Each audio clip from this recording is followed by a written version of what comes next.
জীবনে কিছু কিছু ভুল আছে যে ভুলটা আমরা যদি একবার করি তার খেসারত আমাদের সারা জীবন দিতে হয়। আজকে একদিনে আমার 5,000 টাকা খসে গেল। হ্যালো বন্ধুরা, আসসালামু আলাইকুম। আপনাদের সবাইকে স্বাগতম লুবনা সংসার পেজে। চলেন তাহলে আজকে আমি কি কি করছি আপনাদের সঙ্গে একটা ব্লগের মাধ্যমে শেয়ার করি। এই তো আমি রেডি হয়ে চলে আসছি। আমাদের বাসা মূলত গোপালগঞ্জ, যারা জানেন না তারা জেনে নিন। আমরা শহরের পাশেই থাকি। এই যে আমি লঞ্চঘাট চলে আসছি অটোতে করে। তারপর এখানে আমার বান্ধবীর জন্য অপেক্ষা করতেছিলাম। অবশেষে যে চলে আসলাম। এই দুইটা হচ্ছে আমার বন্ধু আর বান্ধবী। এই তো আমরা 3 বেস্ট ফ্রেন্ড মিলে চলে আসলাম কলেজে। গোপালগঞ্জ বঙ্গবন্ধু কলেজের নাম হয়তো আপনারা অনেকে শুনছেন, যারা গোপালগঞ্জের মানুষ না তারাও হয়তো চিনতে পারেন। চলেন আপনাদের একটু গোপালগঞ্জ বঙ্গবন্ধু কলেজটা ঘুরে দেখাই আর আমি আপনাদের সঙ্গে একটু গল্প করি। শুরুতে যে বললাম জীবনে একটা ভুল করলে সারা জীবন তার খেসারত দিতে হয়, এরকম ভুল আমিও করছি ক্লাস 9-এ থাকতে।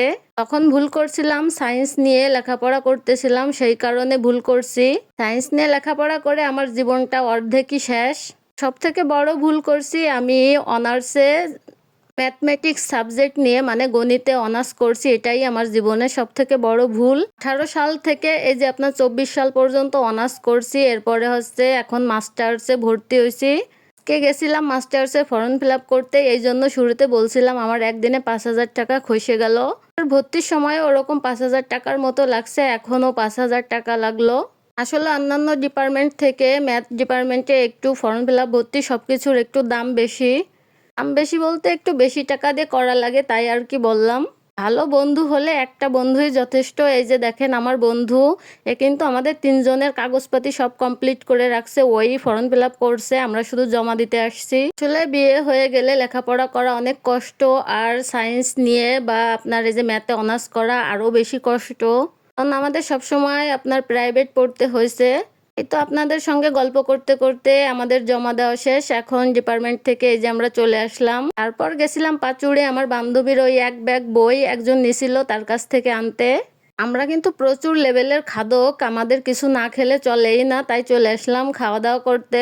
আমরা সবসময় এক খাবারই খাই 3 বন্ধু মিলে, কিন্তু আজকে একটু মতের ভিন্নতা হয়ে গেল। এক একজন এক একটা জিনিস অর্ডার করলো। তবে আমরা কিন্তু প্রত্যেকে 3টা জিনিসই খাইছি, ওই যে ভাগাভাগি করে খাইছি আমরা। আর বন্ধু মানে ভাগাভাগি না করলে সে হচ্ছে প্রচুর রাগ করে।